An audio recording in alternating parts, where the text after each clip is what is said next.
asalaamaaleykum wa rahmatullahi wa barakatuhu cher internet YouTube Reubeuss TV di leen jaajëfal bu baax a baax ci seen teewlu ak ci seen kóolute ak ci seen yëg-yëg ci seen bii di Reubeuss TV ëmpale woon na le keroog ay agents municipaux woote woon nañ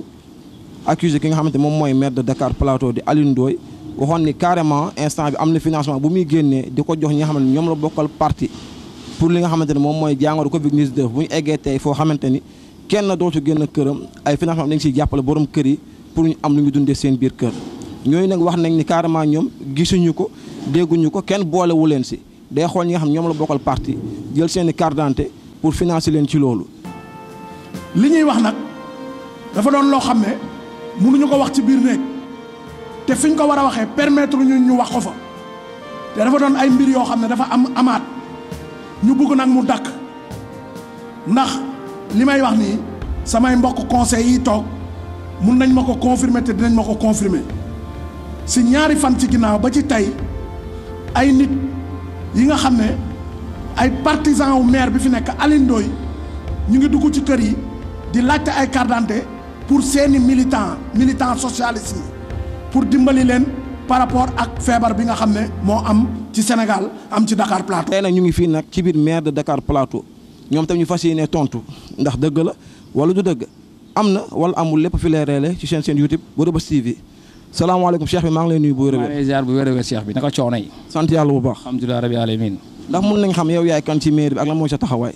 waaw man ñaari wàll laa taxawee benn ci mairie bi maa ngi liggéey ci division de recette en même temps nekk responsable patrimoine ñaareel bi côté politique parce que dañuy wax dañuy tudd parti socialiste te bu ñu tuddee parti socialiste leeral na man mi nga xam ne maay tout ce qui est organisation mobilisation ak propagande de la première coordination parti socialiste ma tontu ci ñetteel. waxu coronavirus bi man maa yor suivi pour la lutte du coronavirus au niveau de Dakar Plateau kon rafet na am maam quelques tontu yoo xam ne laaj yoo xam ne wax nga ko moo mën ci andi sama réponse waaw. comme problème yaa ko ba yaa ko waxal sa bopp muy Covid 19 instant bi yow yaa ko yor si sa loxo lañ ko teg ak financement yi instant bi naka la nekk di demee financement yooyu. waaw boo gisee affaire bi mu commencé ñun xaaruñu si kenn parce que ñun ñi ay ndaw lañ yoo xam ne tey ren dañ def renouvellement si ñetti poste de santé yi.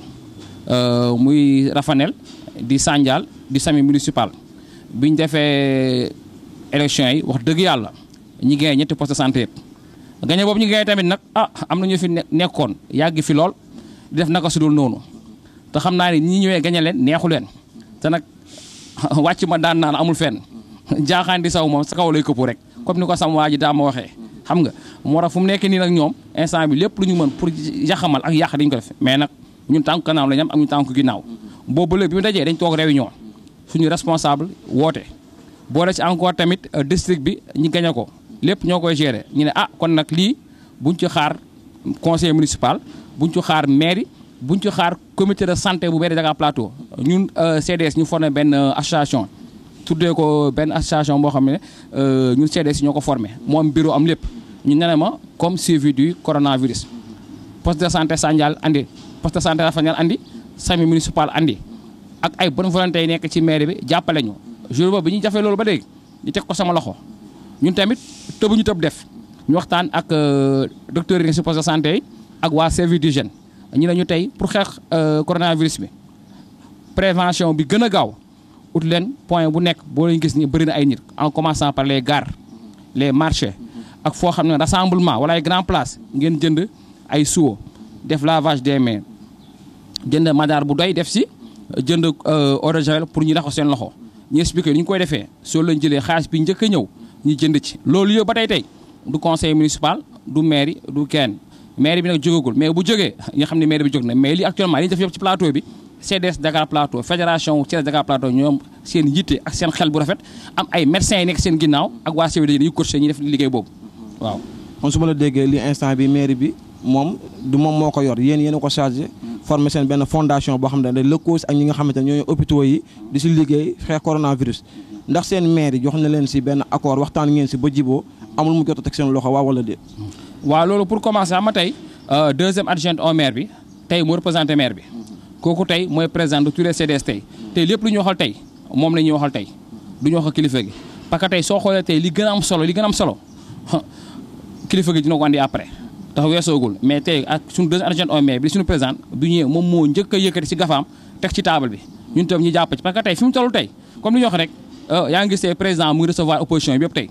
affaire bi du maire du kenn bonne volonté Dakar Plateau ñëpp a ngi siy jàpp ñu ngi jàppale ñi ngi def suñu liggéey mënaguñu matale lépp nag mais je pense que ne fi ñu toll nii tey wax dëgg yàlla man mii de depuis démb félicitation bu ne maa ngi koy jot ñaan bu ne maa ngi koy jot tey parce que pas plus tard que hier dugg nañu plateau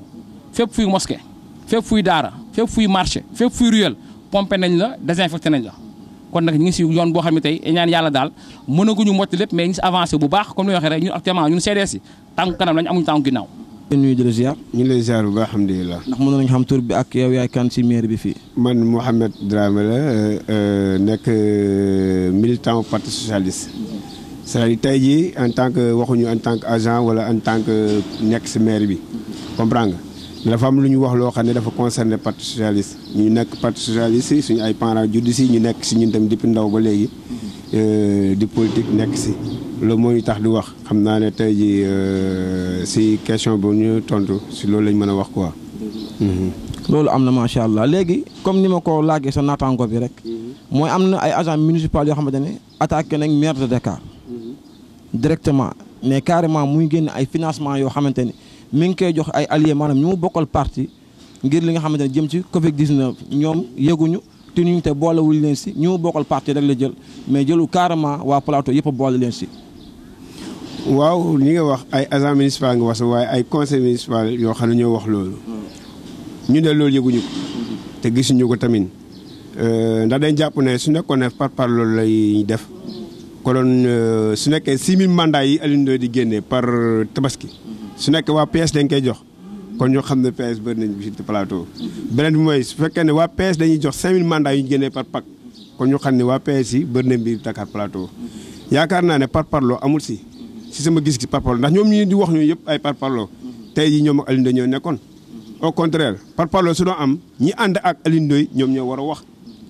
ndaxte Alioune Ndoye su doon parparloo di am moom la ñuy gis mu gis koo xam ne àndul ak moom mu defal ko loo xam ne defalu ko sa ñi mu àndal. kon yaakaar naa parparloo amu fa te képp ku nekk ak Alioune Ndoye gis nga loolu xëy na peut-être que ñun duñu wax wala duñu nekk di mer wala di ndaxte fi ñu nekk ak kilifa gu ñu nekkal du loolu la ñuy jàngal moo tax mënuñu fi nekk di mer wala di kaas di wax mais su doon parparloo mooy am konoon yaakaar ne ñi ànd ak Alioune Ndoye ñooy gis ne Alioune Ndoye dafa leen bàyyi faral ñeneen ndax fi ngay gis ku ànd ak Alioune Ndoye feebar mu yóbbu la France faj la te àndoog moom fi ngay gis ku àndul ak Alioune Ndoye ñëw wax ko soxlaa mu génnee enveloppe bu mag jox la ko nga dem bu ëllëgee nga taxaw saawa ko Alioune Ndoye du ma sa wax kenn du ma sa wax kon su nekkee ñoom dañuy wax parparloo pour man parparloo gisuma ko fi yenn beneen affaire am na su nekkee dañ ne affaire mandat yi ñuy wax ne dañuy dem di jëli ay carte d'identité mais fii dafa am benn kii bi nga xam ne mooy affaire sociale si mairie bi tey jii nii depuis janvier ñu ngi jël carte d'identité yi man mii di wax yow xaw ma lan la ñi ànd ak Alioune Ndoye am na ñoo xam ne si ñoo ko indi seen bopp léegi assistance sociale bi nga xam ne benn femme moo ko jëndee yaakaar naa soo ñëwee fii dënd nga gis ko moom dina la mën a expliquer la moo tax mi jël carte d'identité yi mais ñun amuñu benn information bu fi may waxee yow nii en tant que militant au PS ñu ne dem leen ngeen indi seen militant pour que ñu indi carte d'identité pour ñu am mandat wala ay affaire yu demee noonu ñu yëguñu ko. kon tey ñun loolu suñ ko déggee tey jii ni ñëwuñ fi pour kii mais dañ ñëw pour leeral ndax dañu laaj si li nga xam dafa concerné parti socialiste ñuy wax en tant que militant au parti socialiste. gisuñu ku ñu ñëw laaj ñu carte d'identité yoo xam dañ koy jox militant au PS wala ñuy dem leen indi parti militant au PS gisuma ko farfarloo tamit man gisuma ko te dem nit ki booy wax dara da ngay wax te yàlla tax xëy na peut-être ñoom ñu ko wax su ngeen demee si ñoom dinañ la mën a leeral que ne farfarloo bi lii la ak lii xam nga taxaw wax na dafa yomb mais wax lu leer moo jafe li nga wax nga mën a taxaw ne lii nga wax mu ngi nii ak nii la demee man daal gisuma si mbiru Alioune Ndoye ni muy liggéeyee affaire farfarloo gisuma ko si.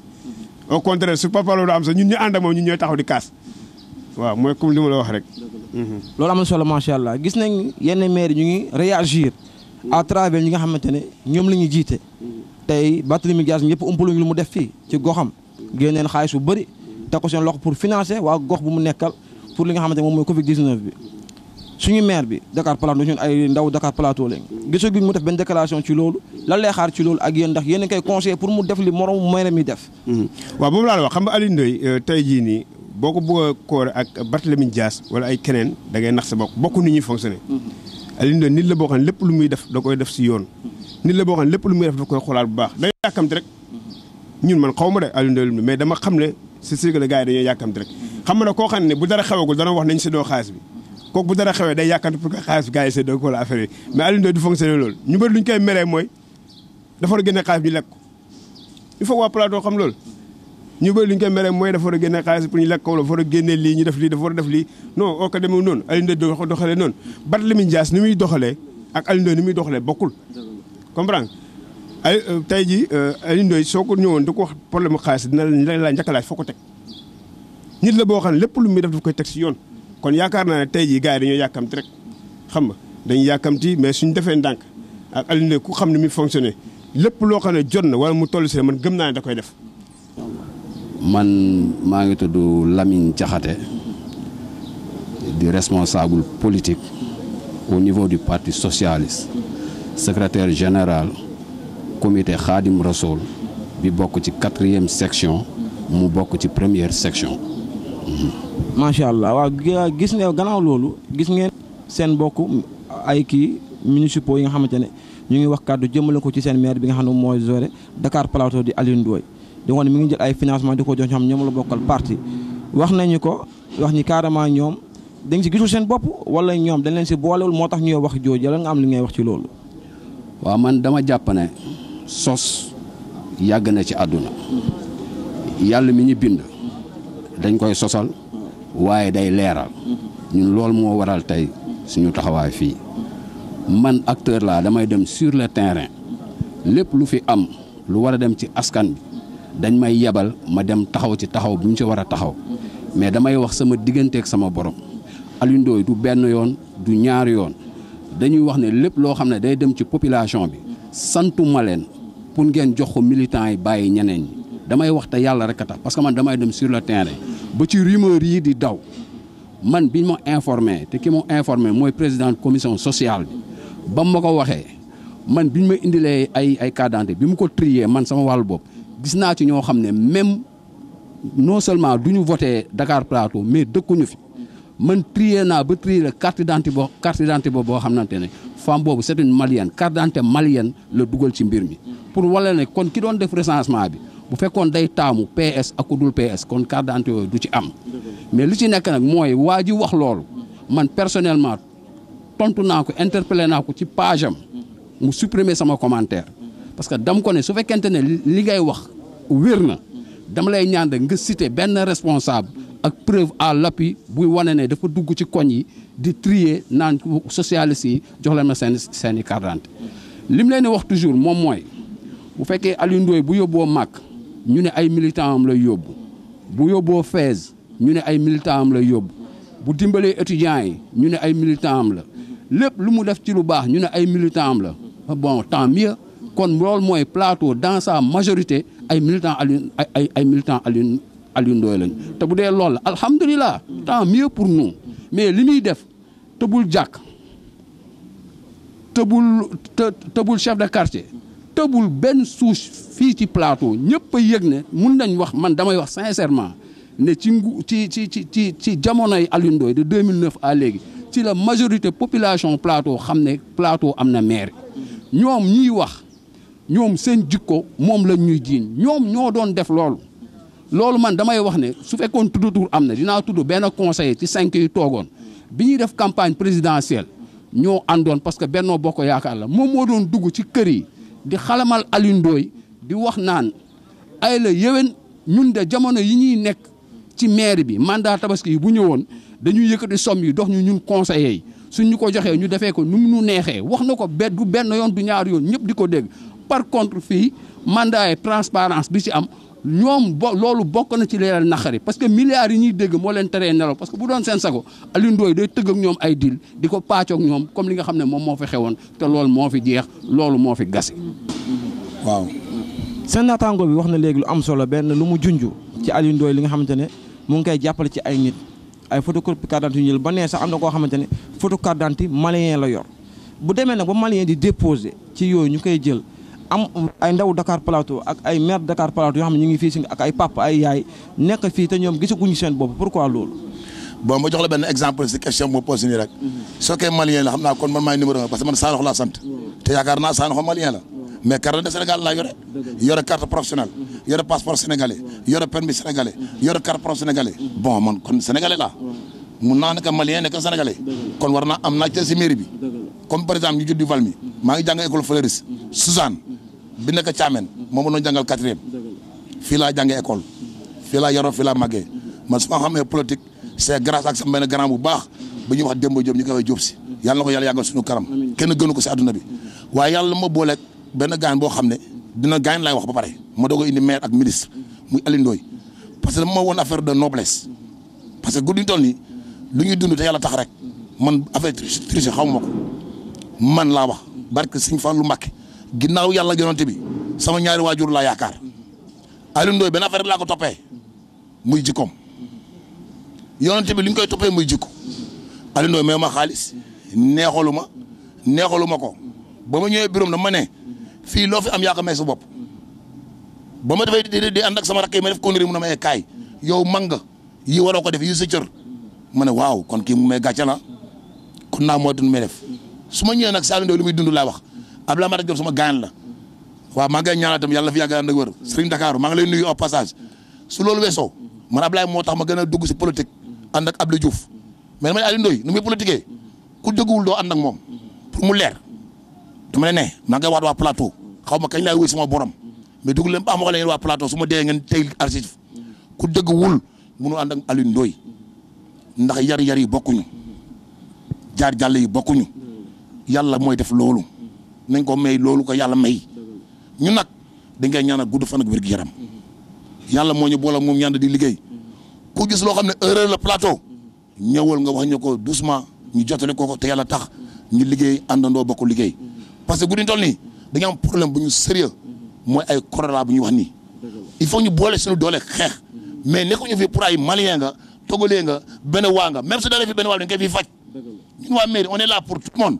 on n'est pas là pour les maliens pour les sénégalais ou bien pour les non yooyu ñu ngi di seen main mairie bi ku am ful ak fayda ñëw jël sa wàll ku ñàkk fayda nag sa morom mi am ful la ñëw jël mairie bi ñëpp ay jeunes lañ man fii lu nekk daj naa ko fi mais damay accroché parce que may rakkal ko bokkal dama leen ko bàyyil lii naa la ko bàyyil ma ñàkk fayda yéen waa bés laay waxal nag Baba Thié mon ami au passage ma ngi lay nuyu Pape Diouf Thié mon ami je t'aime bëgg naa la trop Thié au passage mais attention pourquoi attention c'est grâce à toi may dund yenn si politique kon nañ jël suñu maire ñu couvrir ko buñ ko baax ay nit buñ nangu gars yi diviser ñu buñ nangu ñu diviser ñu dama bëgg yéen waa Rebeuss pour ngeen xam maire bi lu fi xew il faut ngeen ñëw bokk tant que ñëw leen bokk Dramane woo ay solu jaañoo ba gis grand jàngoo ñëpp xamante nañ benn man seen maa nekkoon seen dof bi nekkoon di ànd ak yéen dama leen ne kaa la ñu ànd nekk benn ñu boole suñu xol yi nekk benn bokk ndey ak bàyyi affaire de rancunier yi amul sens fi ngeen topp Dramane koola mu ngi yor appartement Maris di ñëw gaari otom Rebeuss mais di dundam happiness mais yooyu taxaw fi nañ ànd bokk ndey ak bàyyi nañ bokk ndey ak bàyyi maa ngi jégalu wasalaam. wax boobu si moom laa ko déggee est-ce que yaa ngi dégg mu ne dama bëgg tey soo leen bëggee suba ngeen xëy yéen ñëpp ma jël leen ngeen liggéey boobu ñu ngi si la 28 musuma liggéey Rebeuss laay toog man ak ñeneen mun naa ne sax brada bi woon ñëpp ay sëmër lañ bi ñu ñëwee wax ko suñu problème jour boobu ñëpp a liggéey bi ñuy xëyee te bu ñu demee ba fin du mois bi daf ñu fay ba may ñu lu ñu liggéeyul woon lépp la ñu fay ñu koy sant di ko gërëm tey nit bu defee lu baax dañ koy wax yàlla moo ñu sàq ñun ñëpp mais tey jii nit bu defee lu baax dañ koy wax maire bi ñëpp la fi nekkal mais ñëpp mënuñu liggéey te tamit kër yëpp am nañu tane am na ñoo xam ne tanewuñu maanaam yàlla dafa sàkk wutale est-ce que yaa ngi dégg tey jii kër boo dugg am na ñoo xam ne am nañu beneen liggéey ba nga xam ne soxlawuñu sax liggéey si mairie bi ba nga xam ne ñoom ñu ngi mënal seen waa kër lépp li nga xam ne war na si kër gi am ñoo xam ne mënuñu yàlla def boole ñu ak Alioune Ndoye parce que mun nañ ne maire bi Alioune Ndoye dëgg la yàlla moo ko fi teg neex nakari moo fi nekk est-ce que xam nga te mu ngi liggéey quoi franchement dañuy waxante dëgg mi ngi liggéey mi ngi def lu mu mën est-ce que xam nga ñun dañoo toll si loo xam ne Sénégal ñëpp dañoo waaru taluñu fi nga woo ay nit ñu war a defar ñu nekk fii naan ay dugal nañ fii 40 dugaluñu fële 40 def nañ fi li tolluwuñu foofu dañoo am benn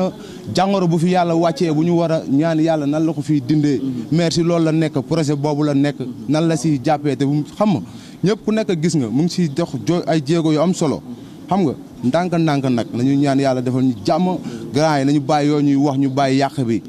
waa Rebeuss ñu ngi liggéey koñ boo dugg am na kuy liggéey si maire bi xam nga ñun suñu yaay ñun ak ñeneen xam nañ ñun lan la ñu jublu ci maire bi te ñun kenn mënuñu gëlëmal bu Dakar Plateau. waaw avant tout damay présenté wu maa ngi tudd Sidi Keita maa ngi dëkk rue Armand Angra bon kon tey bu ma fi ñëwee taxaw dama fi taxawal Armand Angra ñaay cokkeer ñoom laa fi taxawal tey waaw. comme que yow yàlla fi taxawal tey dégg na luñ nekk di wax fu mu nekk nii ci affaire carte d'identité yi nga xamante ni ñu ngi koy récupérer ci kër yi pour defal leen ay aides yi nga xamante ni pour fi xeex jàngoro bi nga xamante ne moom moo fi nekkal muy Covid 19. ndax yéen côté Armand Angra bi jëm ñaa cokkeer ndax ñëpp ñu ngi si gis seen bopp évidemment instant bi. man déjà avant tout damay wax que kuy wër di wax ak kuy liggéey du ñu benn ndax Alioune Ndoye day liggéey bi ñu ko xamee ba tey ci liggéey lañ ko xamee kon nag kiy wër di wax ak kiy liggéey mënuñu leen boole yamale te ñun ñi nga xamante ne ñooy ñun déjà on est des citoyens sénégalais te it avant tout ñun tamit ñu ngi dëkk Plateau bokk ci commune de Plateau kon tey ñun lépp li nga xamante ne sunu maire mi ngi koy def ci lu baax ñun ñu ngi koy gis man nag ñi nga xamante ne dañuy wër di wax man du ma am lu may wax ak ñoom ndax li fi nekk ñun ñëpp gis nañ ko te teg sunu bët li fi maire def tey problème bi ñu toll nii man dama yaakaar ne wax sax dafay jaratul ndax président Macky Sall dafa woo ñëpp pour ñu ànd tey fu mu toll nii Sénégal ñëpp ànd muy parti pouvoir muy opposition ñëpp a ngi ànd joxante loxo pour xeex li nga xamante ne mooy jàngoro bi di Covid 19. kon tey loolu rek dafa jaroon ñëpp ñi nga xamante ne ñun ñu nekk waa Plateau Alioune Ndoye sensibiliser ñu ci ànd xeex li nga xamante ne mooy jàngoro bi fi nekk di Covid 19. kon man su ma amee lu may wax man ci loolu laay wax mais ñiy wax nañu wax nu ñuy xeexee jàngoro boobu noonu ba du dugg Plateau ba du lool kenn kuy doomu Plateau te yaakaar naa ne ñun sunu maire ci loolu la nekk te ci loolu la taxaw boobu ba léegi te ci loolu lay dox. parce que man maa ngi ànd ak Alioune Ndoye depuis 11 ans ñun bu ñu ñëwee moom pour mu jël ñun ñu liggéey soutien lañ ko doon indil buñ koy indil soutien dafa am ñu fi fekkoon dañ ne booy ay toxkatu yàmbaa lañ jar ñu jàppale. moom mu ne man ñooñu laa soxla pour dimbali leen te du ma leen jox soutien dama leen di jël ngeen liggéey man def naa fi 11 ans boobu ba léegi maa ngi fii xaw ma feneen nag fu dul fii xam nga boobu ba léegi ñu ngi koy jaayante. te dañuy ñaan yàlla mu jëm kanam mais nag sunu néeg la ñu bëgg a jël mais ñun xalaatuñu génn néeg bi pour jox leen ko de barki borom Touba parce que pare nañ si côté yëpp nag débat internet yëpp ñun dañ koy gis mais dañu pareegul pour tontu yenn business yi mais bés buñ si yeggee danañ xam ne ñoom lu ñu xam ñun xam nañ ko te lu golo bu ndaw man si bu mag bi la ko jàngee. lu golo bu ndaw man si bu mag bi la ko jàngee ñu gisoon yéen en tant que jeune ngeen nekk fii si maire bi di liggéey. Alioune Ndoye jël leen fii ci mairie bi ngeen di si liggéey parce que ñu bëri fi dama leen di gis Rebeuss ñuy sol seen i dosaar yi di liggéey bu óoru liggéey jotee ndax yéen liggéey bi ngeen di bénéficié wu nii ndax jeunesse Plateau bi yëpp ñu ci bénéficié wu. waaw parce que au début bu ñu wooyee gars yi pour ñu ñëw liggéey majeure partie dañu bañ nee nañ du ñu bale mais ñun dañ ko nangu woon loolu moo ñu fi dugal ñun dañ ko nangu woon mais majeure partie am naa si ay copains yoo xamante ne ñoom bañ leen waxee bale dañ ne duñ ko def.